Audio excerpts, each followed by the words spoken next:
Mhm. Okay, hello everyone. Bree and Lou here from Two Peace in a Library. You may or may not recognize us from Instagram. If you do not, go check out our Instagram because you should recognize us from Instagram.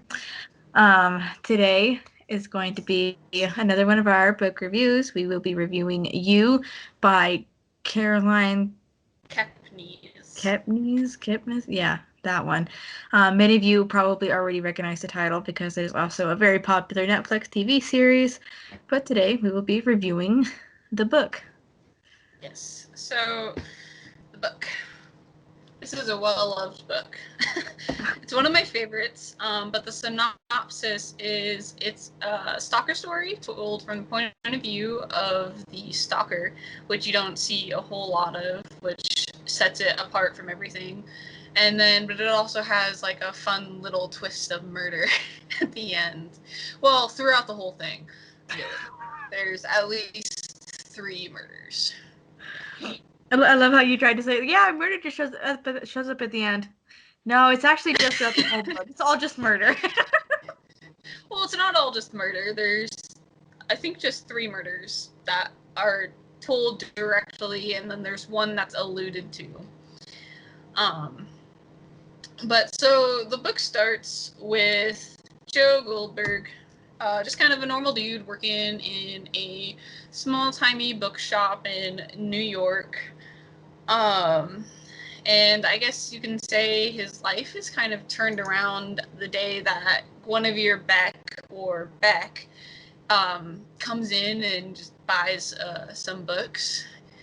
Um, like Joe is just kind of, I don't know if it's a classic stalkery, but like he takes notice of her because like I think it's like the first sentences are let's see here.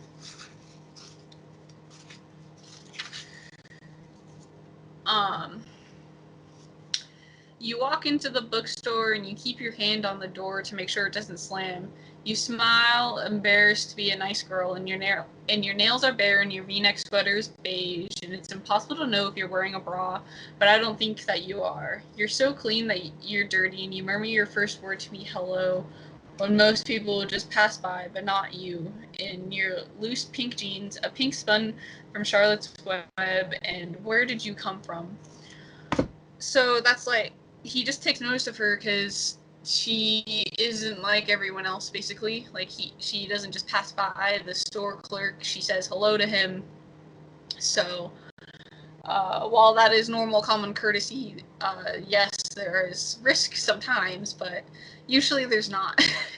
You won't just get stalked and uh, have a bunch of shit happen to you just because you say hello to some dude. This book and Um, TV series is the reason why people now start just passing by the store clerk. um, Beck is kind of like, I don't know how to describe her, like her personality. Like she doesn't come from money or anything, but she went to an upscale university. She lives in an upscale neighborhood. All of her friends are upscale, I guess.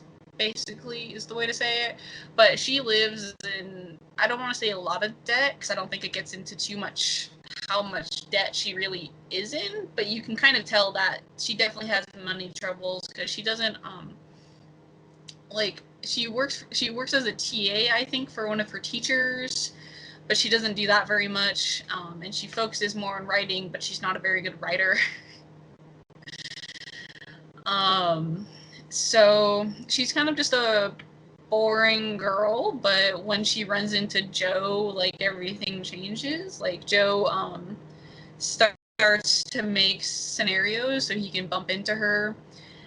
Um, and like I think that night or like whenever he finally like after he watches her a bunch, like just watches her comings and goings, and firstly, this girl doesn't have any freaking curtains in her window. Like she's street level, massive windows, no curtains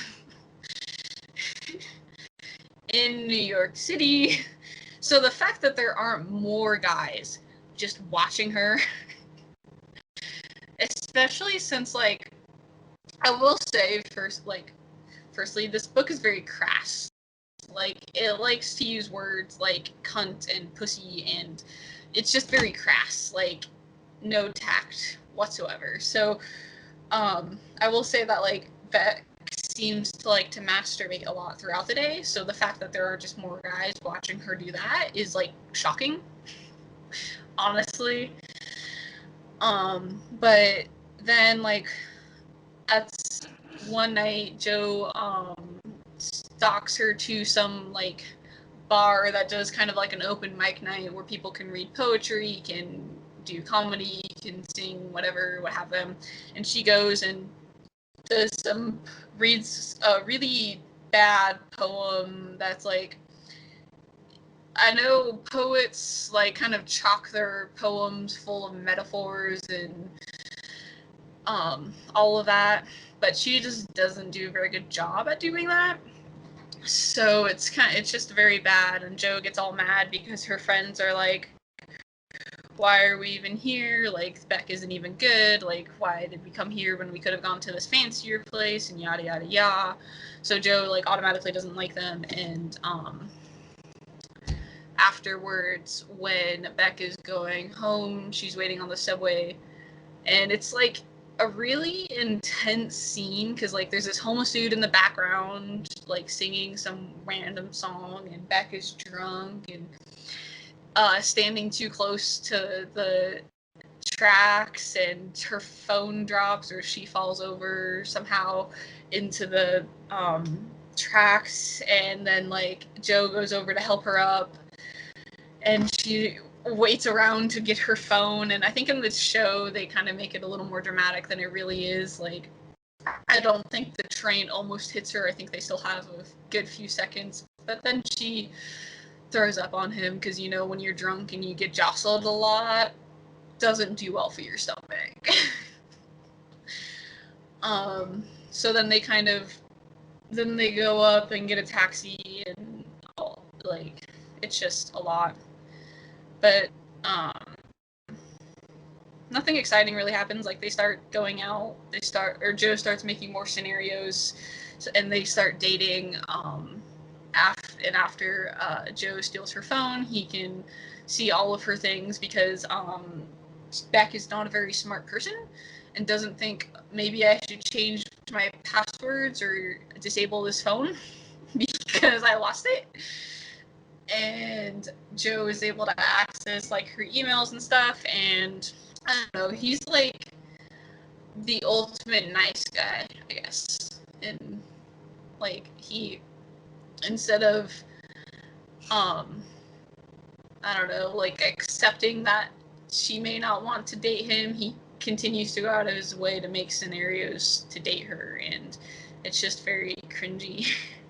Like, I gotta admit though, like, when I first heard about the concept of this whole thing from the TV series, because I hadn't heard about the book beforehand, but when I heard that it was basically a stalker trope, I was like, okay, you know, kind of had an idea in my head of what it was going to be like. You know, this girl is scared out of her mind being stalked by this dude, and it's like one of those, like, tense suspense kind of things. But I was very impressed, especially with how well the concept of him being such a good stalker was integrated.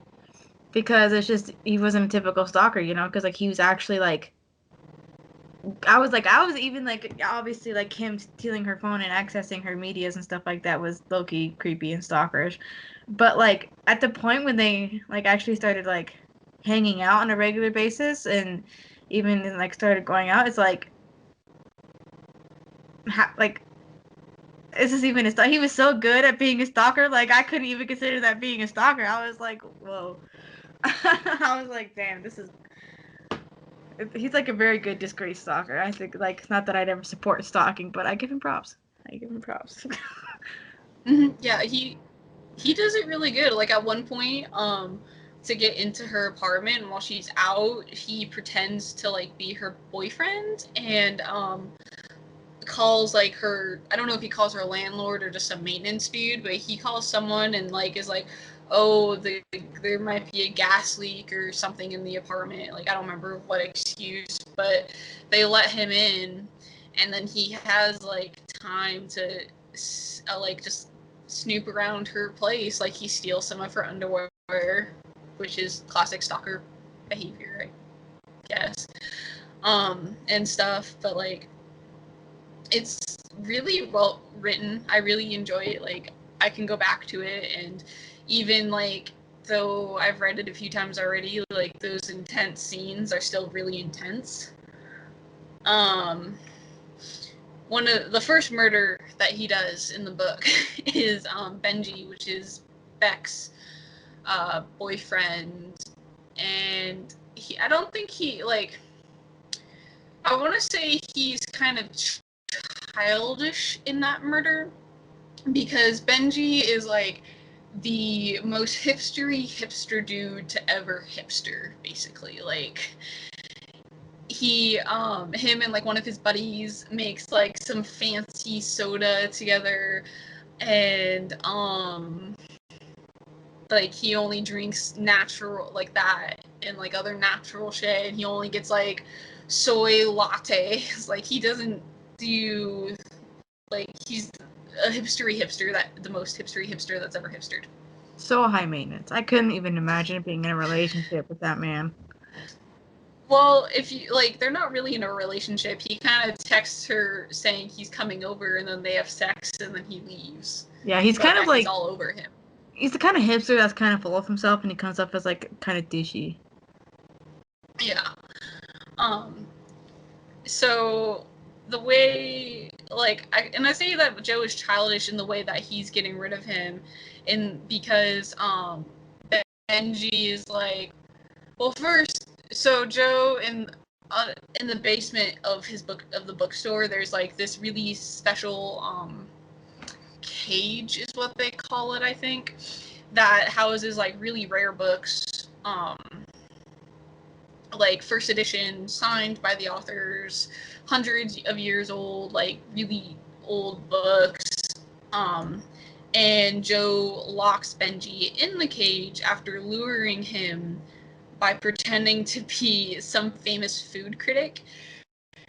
And, like, this is, like, my biggest pet peeve with, like, the series, like, both book and TV series, because, like, if this Joe impersonates this, like, famous food critic, but, like, if he's so famous, then how would Benji not know what he looks like? And there's, like, no mention of, oh yeah, Joe is all, like, nothing saying, like, oh, on the side, Joe is also a food critic. It's just he impersonates this food critic. He gets Benji to go to the bookstore, and he locks Benji up in the cage for days, trying to, like, teach him a lesson or something, and because Benji is also a cokehead and does other drugs and all that stuff. So he, like, kind of punishes Benji by, like, making him read and taking quizzes on books, and, like, I guess the final nail in the coffin is when Joe makes him do a taste test, and he does the whole switcheroo thing where it's like, this is a picture of trash, and this is a picture of your locker. Which one is which? And they're both the picture of the locker. He does that, but with the club soda that Benji makes. So that's kind of, like, the final nail in Benji's coffin, and Benji, like, earlier had been saying that he has all these allergies to, like, peanuts and whatever else, like, hipstery dudes say that they're allergic to, but they may not actually be allergic to, you know? So Joe, like, eventually, like, childishly really comes back with, like, a almond milk latte or something like that, like, something, one of Benji's allergies as a coffee, and gives it to him, and, you know, well, Benji dies because he goes into anaphylactic shock, and Joe's just kind of like, huh, I guess you weren't always a liar. I guess you didn't lie about this one thing. Like, oh, well, now I have to dispose of a body. Like, he's just so blasé about it. It's kind of like that's kind of like one of the lines where you realize, obviously to be a stalker, there has to be something mentally crossed in your mind, you know. But I think that's the point where you realize, like, oh, maybe his mental wiring goes beyond just being a stalker type of unstable. He's unstable. Yeah, and so in the book he burns Benji's body and then puts it in a box and takes it to like some island that he has like a locker in and stores his body, his ashes in the locker. So that's that with Benji. And then Joe's even like, I don't know if I want to say fucked up or just really smart, because he takes Benji's phone and like keeps tweeting as Benji, like for the weeks afterward, like basically making it seem like he went on a huge drug bender and like just OD'd eventually. So take that as you will, whether that's like really screwed up or really smart. Totally not teaching you how to get away with murder. That's not what we're doing. No, I don't think this book would be a very good how to get away with murder book. I mean, maybe, but like, it's so convoluted. Like, we're not going to teach you how to get away with murder. That's all I'm going to say. That's. You can do that in another video. Yeah. If you really want that, let us know. We've had many debates. We have quite a few. We do. I think I have a really solid theory, but that's neither here nor there. Eventually, I don't really remember why, but Beck breaks up with Joe. And Joe is like really downtrodden, but they break up because I think Beck thinks he's being really overbearing or something, or like she's kind of free spirited and Joe is kind of like the clingy boyfriend that you don't want. Because like I'm not saying clingy is bad, but like his clingy is bad. And then Beck had been seeing a therapist, and Joe makes up a whole fake person to go see the same therapist. And because he thinks that they're sleeping together, because, that's a great therapist. Sleep with your patients if I don't. So while Joe's doing that, like, they, kind of make a breakthrough. Like, he makes a breakthrough with Joe. Like, truly, he's like, you have a mouse in your house and you have to get that mouse out of your house. And so Joe starts dating this woman named Karen Minty, who is like a nurse who gives no shits, who is very outspoken. Like in the book, she looks like Beck basically, but is shorter, and with an outspoken personality, because Beck is kind of like a follower. Like she just kind of does whatever her friends say. Like if they're like, oh well, let's go to like this bar instead of this one, she just kind of goes with it. And especially when it comes to Peach, who we can get into in a minute. But so like they date for a while, and then Joe makes like, I don't remember, like, he makes a realization, like, he doesn't mind having the mouse in his house or something, or, like, he decides that he wants to get rid of Beck's mouse in her house, which is their doctor, Dr. Nikki. Or, no, he's not a doctor, actually, but Beck calls him Dr. Nikki. Because he finds out that they are sleeping together, and they have been since Joe and Beck had been together. So, yeah, that's the whole thing. I don't know if you wanted to get into the consequences of Joe breaking up with Karen Minty or not. I mean, sure, we can. Okay, basically, like, it's nothing like super big, but it's a little bit of a trigger warning, especially with everything going on nowadays. But like, Karen's brother is a cop, and he comes and beats up Joe.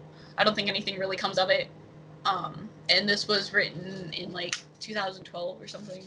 Like it's an older, like it's not an old book, but it was written before all of this shit started happening. Yeah. Yeah,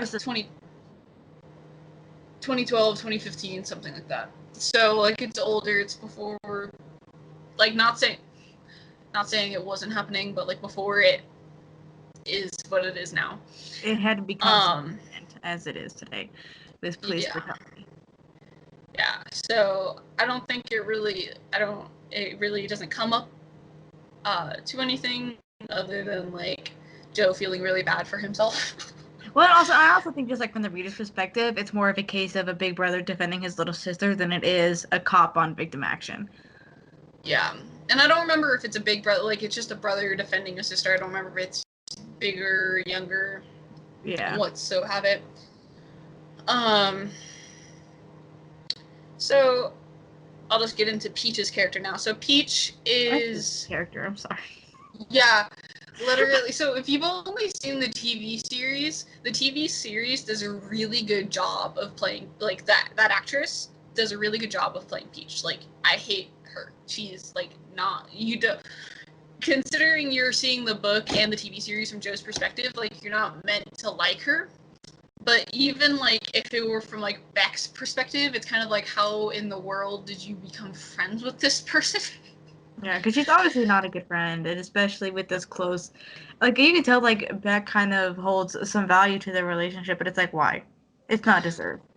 Yeah, because it's like Peach will give her money, but Beck feels bad about taking her money, and it's just, but Peach, so Peach is like, I don't know, like, so Peach is a closeted lesbian who like can't come out because her family is really rich, so she has a lot of resentment towards that, so she hates herself. She is obsessed with Beck.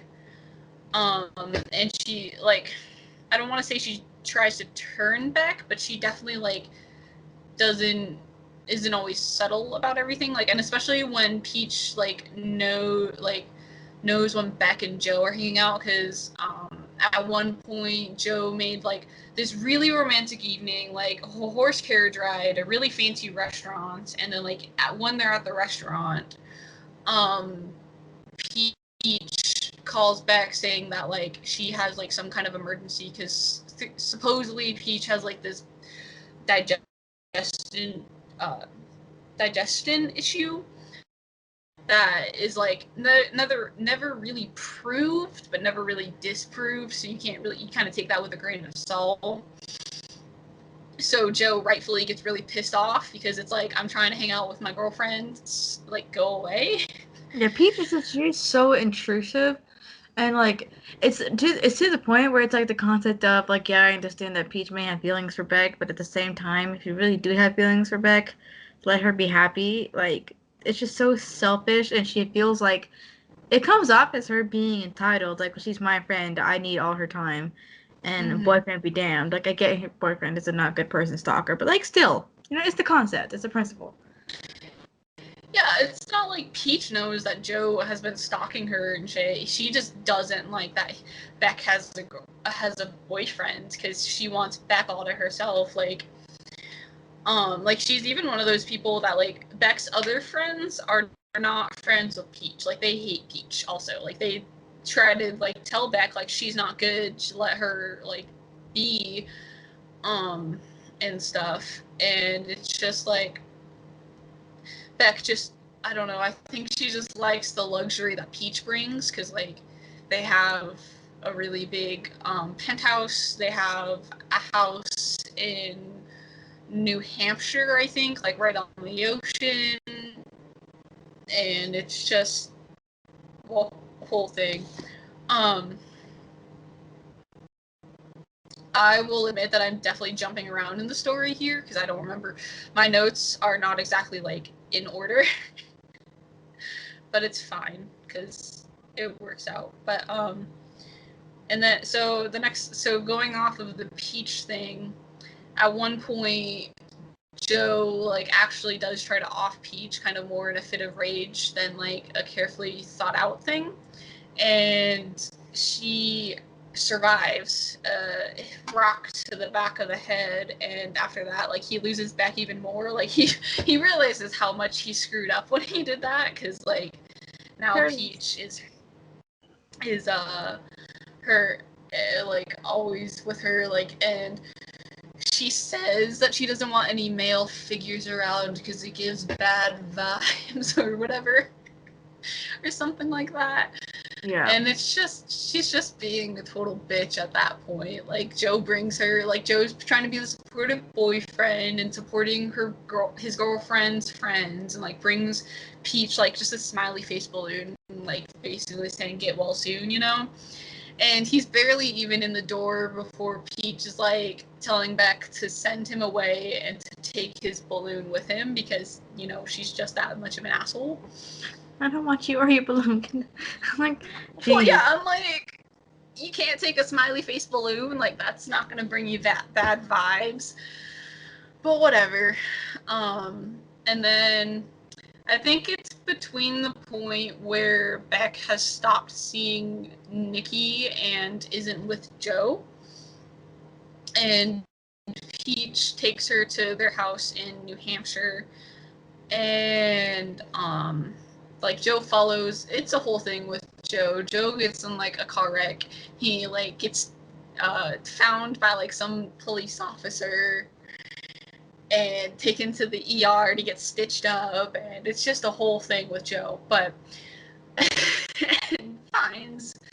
he finds Peach's house and then falls asleep in like a watershed kind of deal, like a shed outside. Then he's able to, like, sneak inside, and it's really funny because it does pay off, but, like, so while he's in there, he realizes he's hiding, and he realizes he really has to pee. So he pees in a jar, and then he leaves it, like, in the back of a closet or something. And like, after, like, I don't know actually how much DNA you can pick up from pee, but, like, it does pay off in the end, because, like, I don't want to spoil it, but weird little funny. tidbit Like, fact though, you can't pull DNA from urine. Like, when investigators, yeah, okay. Yeah. So, like, there's no reason for him to freak out anyways, because it's not like he was, like, jacking off into the cup. He just peed into the cup. Yeah, it's not a well-known fact, and I learned that recently during one of my courses, but investigators can't pull DNA from urine. I don't know. I feel like that's just kind of common sense. Like, I don't think I would think that I can pull urine from, or the DNA from urine. But whatever. That's, like, one of the reasons why, like, people who have to take drug tests aren't worried about trying to use somebody else's pee to try to pass, like, a drug test and shit like that. Well, unless, like, if you're a man and you use woman's urine, I think they can tell that. Yeah. But otherwise. Yeah. But anyways, so, and during that, Peach does, like, the most disgusting thing ever, so I'm going to put the trigger warning here. So, in the book, they do it differently in the TV show, but we can discuss that when we go over the TV show.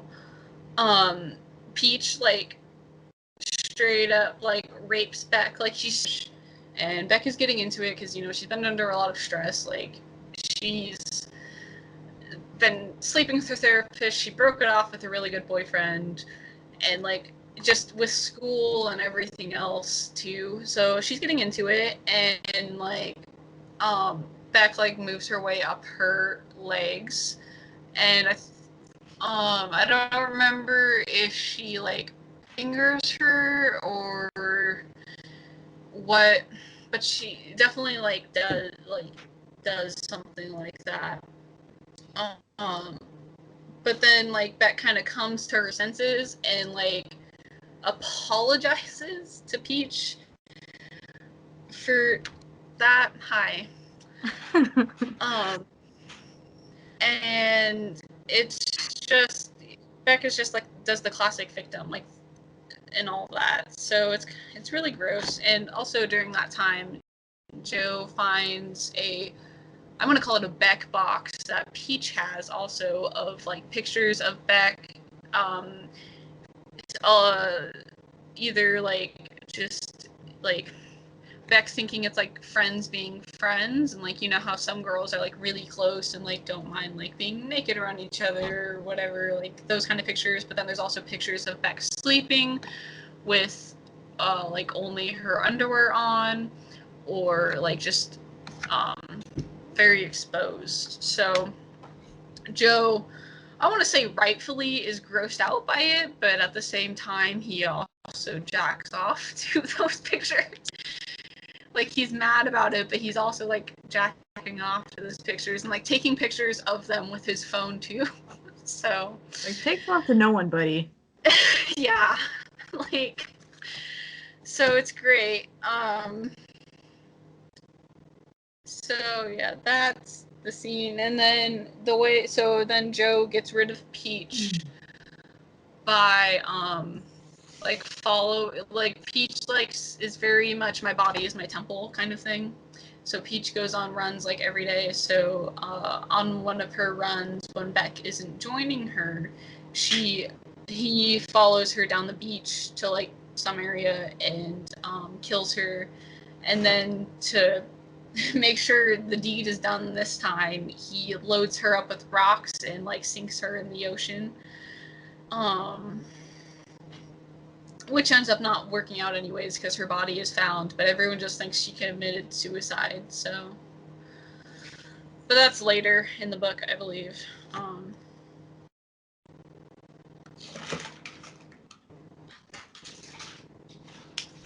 Yeah, Beck blames herself when she finds out that when they find out that they're pretty sure Peach committed suicide. So Beck blames herself, which It plays out for like Joe. it's not. Yeah, it plays out for Joe for sure. Like there's no like suspicion on him because why would there be anyways? And he's also that can be a shoulder to cry on since your best friend just committed suicide. Yeah, so after that they like get back together and they're like going strong. Like they're I just have to bring it up. It's really funny because it's in the book and the TV show, and it's like one of my favorite scenes. Like the first time Beck and Joe are sleeping with each other, Joe isn't even like a minute man. He's like 8 seconds. And then they just kind of lay there. Or no, I think I'm getting the TV show and the book mixed up because I think the first time in the book they're like in the cage, like Joe's showing her the cage, and like because Beck is wants a wannabe author and just loves like all the older writers and stuff. So he's showing her that, and so they end up having sex there, and it's like literally like one pump and done.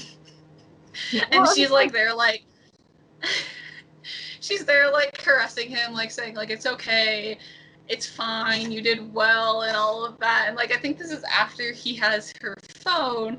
So like after she leaves, she like calls her, or not calls her friends, but like emails her friends and like talks about it. As but it's just a really hilarious thing because like in the TV show they do it also, but like instead of being in the cage they're in her bed, and then she goes to the bathroom and is like texting her friends being like, oh my god, like what is this? It's really like, hot, dude. Like that really sucks though, because that like the whole like Minuteman thing that has such like a negative connotation and is so stigmatized. It's a lot more common than people realize. Yeah, and it's not like they're playing it for mean or anything. They play it like for laughs, I guess. Yeah, I mean, like regardless, even though like it is common, I understand that it would be embarrassing for the man, no matter how common it is. I feel like being a man is more natural than like. Especially since like it's like with the person that he's been obsessing over for weeks at this point. Like he's finally getting her to bed. Like, and it's not like he isn't like masturbating over her or anything, because like there's a hilarious scene in the TV show where like he I think she has started masturbating, so he starts masturbating, and then this old lady comes out of the building that he's sitting in front of, and like he moves to help her get a taxi. It's so funny.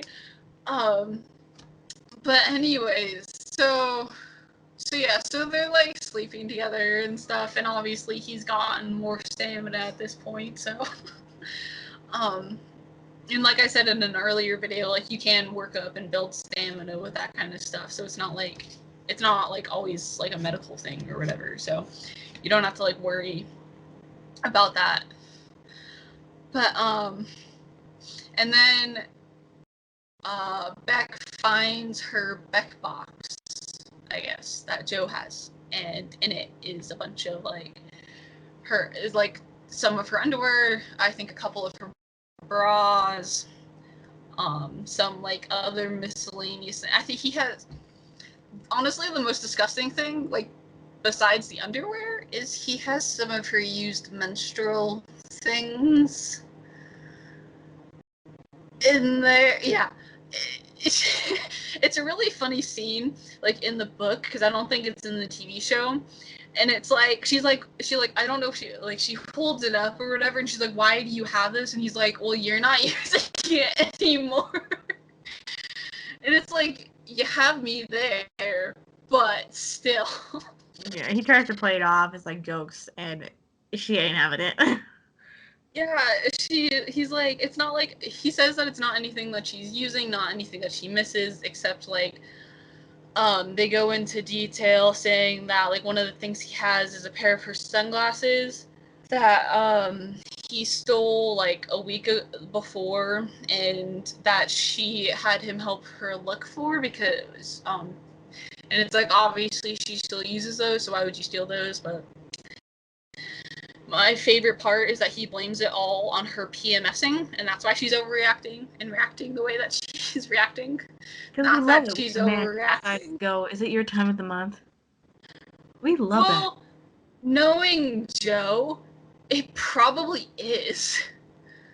Like, think about how much, and I think at that point, like, they've been together for like a couple of months, so he would kind of know whether she is, because I don't think that they're like the embarrassed kind of couple. Like, I don't think she would try to necessarily hide that fact, like, kind of thing. So He's probably stalkerish enough to even track her cycle anyway, and just automatically knowing she is on it.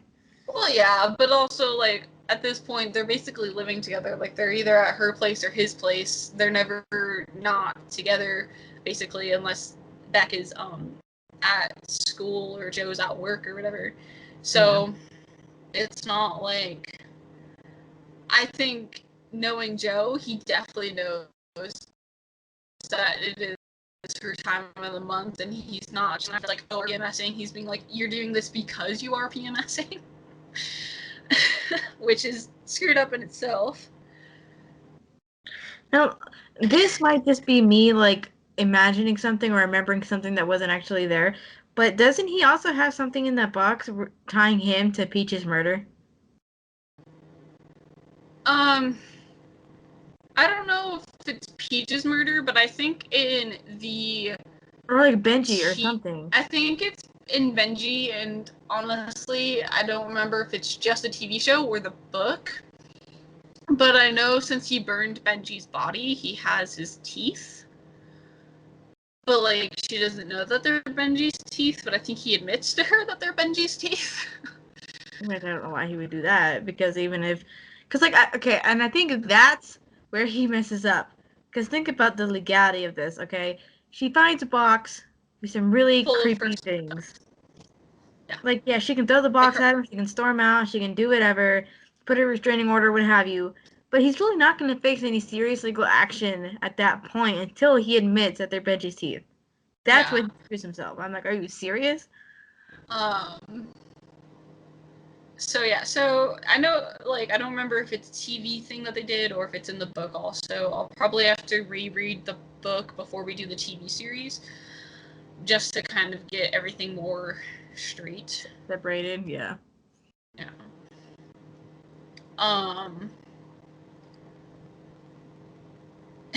And honestly, like, I know Joe is supposed to be like this really bad person, but like, you can't help but kind of like feel for him, because like afterwards, like he gets her unconscious, and like he takes her to the cage, and he like sticks her in the cage with like a typewriter, and like basically she's there for a few days, maybe a few weeks, just writing basically, and they're reading books together, and like Beck is like definitely playing him at this point, but Joe is so infatuated that he can't see it. So, which all leads to them having sex. And I just want to say, just a PSA, when they're having sex, Joe has ice cream on his dick. Just don't have sex if you have something, like, don't have sex with anything that, like, you're not supposed to have in your body, because, like, that can really lead to, like, a bad infection. Like, just a PSA kind of thing. I know it's like something we always say in like every one of our videos, I feel like some kind of PSA about sex and not doing things that you shouldn't be doing. Because like but I understand, I definitely like understand like a food king, like if he had the ice cream on his dick and like she'd give him a blowjob or something, but I don't put think it up that's in what there. it was. Oh. Yeah. Like, I Yeah. think she had given him a blowjob with the ice cream, or a hand job, or like what, like one of the two. But then they go just like, don't do that. Like, Clean it off. like it If he's takes throwing like that in 10 there. seconds to get a wipe and to just clean yourself. Yeah. Or a condom, which is better, or both. But and then it leads to so throughout like those weeks, Beck had been gaining Joe's trust back, and it leads to like Joe, or Beck was able to get the one up on Joe and was able to like hit him over the head. I don't think she knocked him out, but like she definitely dazed him. And she runs upstairs and runs into the shop and like is trying to get out, but you know Joe's not a freaking idiot and has the door locked. No. Yes. No. I don't think he has the door locked. I think he has the door locked. Because It's in there's an like earlier scene, I think. like a screen door type thing that separates the room from the rest of the store. Well, no, he left the basement door unlocked, but she's at the store front door. Like he kills her in the store, not in the basement. Okay, gotcha. It's an earlier scene that I'm thinking of when they're having, I think, sex, or trying to have sex in the store, and it's like while they're open, or like right after they had closed and they hadn't locked the door yet. Because Joe goes on about how anyone could just walk in right now and see them. He has a lot of monologues. But they're not bad. They're like actually there for reasons. Like you get into his head, which is nice. And the kill is really freaking graphic. Like the TV show plays it down so much. Like in the book, he strangles her and like so hard that like he breaks something in her neck, and so she starts bleeding out of her mouth. And he also is like shoving books, or not books, pages from whatever book they had been reading. I think it was the Da Vinci Code that they had like bonded over, um, down her throat, and like so like in her throat there's like blood and pages, and like the pages are being stained with blood, and it's just like it's not super graphic, but at the same time it's graphic, if you get what I mean. Yeah. So then at the end, like he takes her out and buries her in the woods. It's kind of like weird because in the book, he's talking about how like he can hear a wedding going on like a few miles away, or a mile like nearby, and like he kind of laments on how that'll never be us, like would it, like just kind of lamenting on all of that stuff. And all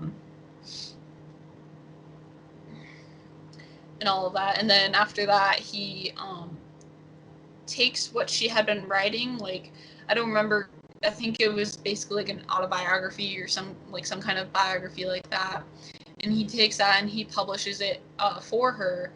And then Nikki actually takes the fall for it because like it comes out that he had been sleeping with her because I think she put that in her book. So it comes out that he had been sleeping with her. So obviously like he like that's a big no-no. So he takes the fall because at this point she's missing for her like the assumed murder of her. And he goes to jail and he like is swearing up and down that it wasn't me. And they're like the police are like interviewing all of his patients, but they're trying to locate this one patient, which is Joe, because Joe went in under a pseudonym. And the book basically ends with Joe finding his new obsession, I guess, like basically the opposite of Beck. So that's You. It's a fun book. I do thoroughly enjoy it. Like,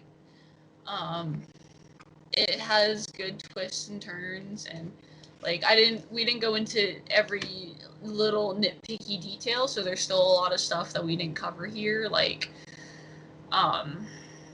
other things that I won't spoil just because I don't feel like spoiling them. So, but it was a unique twist to the stalker trope that I enjoyed, and I think as far as like writing style goes, I think one of the things that made it so effective and making it unique and actually making it work was I really liked how when you're reading it from his perspective, like during his monologues and stuff like that, he's mainly talking to Beck. It's like his perspective is talking to her.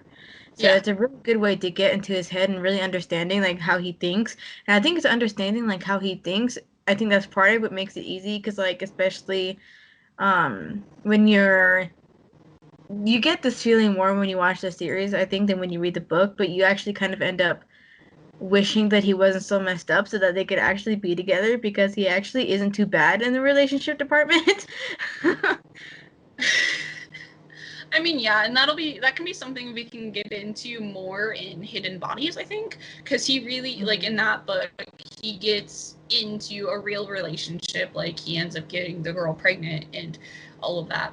But that's something we can get into later. I think I know it's on our list. I don't remember what month it's for. And then I didn't know if you still wanted to, because when you were reading the one book by Brenna, or like the one stalker story that you read, from the book of the month. Oh, So if you want to do a little comparison here, we can. yeah, absolutely. So, I think the book that you're referencing, I think I still got it. Hang on. I know I still got it. I don't get rid of my books, but. So basically, the book, from what my understanding is this like Instagram mom gets kidnapped by this grandma because the grandma's daughter died. Yeah, hang on. I'm pulling And it up. we just wanted to like kind of compare it to You, because they're both stalker stories, I think, told from the perspective of stalkers, right? That one's told from the stalker perspective. So this one is People Like Her by Ellery Lloyd. Ellery Lloyd is actually a pen name for this couple author. So it's a couple. This was a debut novel. Basically, like you said, it's this Instagram mom. She gets really popular. She's makes a very decent amount of money off of it because she's considered like an influencer, those types. And basically, what had happened was it's told from different perspectives of the wife, the Instagram mom, her husband, and then the stalker. And basically, the stalker is this elderly woman who is a nurse, and her daughter got pregnant, gave her a grandbaby, their happy little family.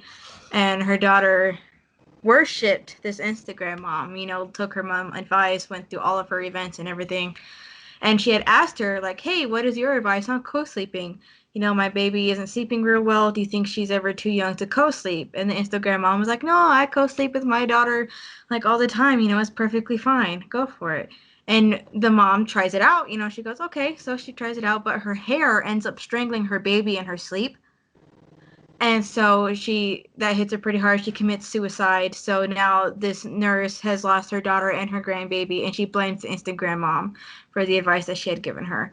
And this book wasn't my favorite. It was a debut novel, so obviously I expected there to be some things wrong with it. But the thing that I disliked the most was that there was such a lack of a stalker, like, victim relationship. Like, the people didn't even really know that they were being stalked, which really took away this whole stalker, like, suspense effect. Like, it had suspense teasers put in there very well, but when you finally think, oh, this is going to be the part where, like, they know that they're being stalked, like, this is it, this is the moment, that moment never comes. So it's such a letdown, especially when the Instagram mom ends up getting kidnapped, and all too easy, they find out where she is and they go get her. They're able to just walk in and get her. There's no conflict. There's no tension. There's nothing there. And There's no resolution. I'm just like, I'm sitting there. I'm like, okay, cool. She's kidnapped. Maybe now the action will start. And the action was literally them taking clues from her Instagram stories to find out where she was. All too easy, finding her, and then just taking her home. And nobody even dies. Like, the grandma, the nurse, was gonna try to kill. I don't think her intention was to kill the Instagram mom, but at least to kill her baby. Kind of in the same way that her grandbaby died, just so that she'd know how it felt. But that didn't even happen. I'm like, not that I would ever wish death on a baby, but at least it would have had more of a tension aspect on the book. Like, you know. And the reason why we want to, like, kind of compare them is because they're both stalker stories, but, like, you can kind of tell the difference between, like, the level of writing, I guess. Like, the different, because, like, you can almost say that, like, Beck is kind of like a wannabe influencer before that was a really big thing, because she's always posting on, like, social media and, like, all of that. So, and while Beck doesn't necessarily know she's being stalked, like, there's definitely enough clues for the reader, I guess, or, like, for her, like, if she really sat down and put her mind to it, she could probably figure out, like, oh, I've been running into this guy a whole lot, like, that's so weird, or, like, this guy knows, like, I'm having a bad day and brought me chocolates, or, like, whatever, you know? So, like, we just kind of wanted to compare them a little bit, because, it was kind of like it's kind of like the authors of that book read you and were like, oh, well, I want to do that, and then just didn't really know how to follow through with it. I mean, they kind of fell back on the most basic stalker trope they could think of, and they still didn't even quite pull it off. So that's kind of disappointing to me. I'll be anxious to see, like, if they were to release another book, I would probably read it just to see if they took any kind of feedback into, like, to heart and into consideration to see if it improves. Because, like I said, it's a debut novel. I try not to critique them so harshly, but as well, I'll typically read the next book if there is one, just to see if there's any growth. And if there's not, then I'll typically drop it. But, like, they couldn't even pull off a most basic stalker trope. Yeah, so that was just our little tidbit of that in there too. We will be doing a compare and contrast to the TV series, and then later in the year we will also be doing the sequel, Hidden Bodies, and then I just also found out that there is a third book coming out that I told you about that. Isn't that coming out this month in April? Yeah, I'm gonna have to order it. I'm gonna have to look it up and order it. It'll be interesting because if you haven't read Hidden Bodies, you won't understand. But, like, the way Hidden Bodies ends, it doesn't really leave it open for another book. But it'll be interesting to see what kind of happens there. So that might be, I don't know, like, wait until next year, since we're doing Hidden Bodies so far in the year. Unless we wanted to double up that month on Hidden Bodies and then the third series also, but we can talk about that.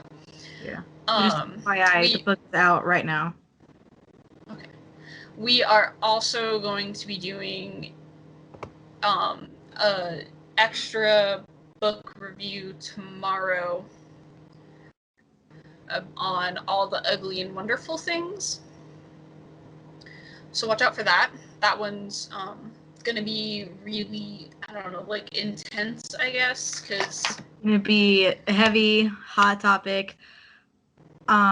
Basically how that came about, like it wasn't planned at all. I started reading this book and I was like, to talk about this because it was literally such a heavy topic, not in a good way.